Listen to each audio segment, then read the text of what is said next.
Welcome to Luca is a Billionaire, where the only thing I invest in is your answers. You're starting by preparing the connection. Make sure your PC actually has Bluetooth and that the accessory is in pairing mode.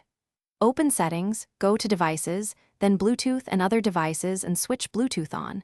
Once done, you can also check the Action Center quick tile or use the laptop FN key if available. This turns the adapter on so Windows can see radios. Make sure airplane mode is off because it blocks discovery. Now move to adding the device.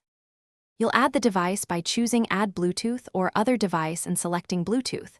Windows will scan and show nearby radios. Select the correct device name.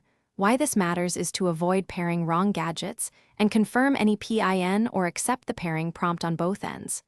Once paired, Windows installs basic profiles. Make sure the accessory stays in range. If you don't see it, toggle visibility on the peripheral, restart the scan, or briefly turn your PC Bluetooth off and on to rediscover devices.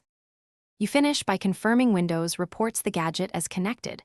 For audio, open Sound Settings and set it as the default output or input so apps use it.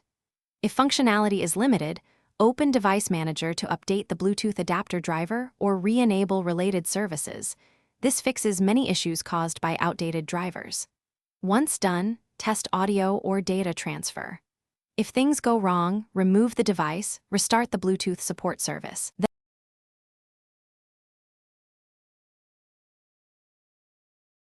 Thanks for watching and please subscribe. It's the best investment you'll ever make.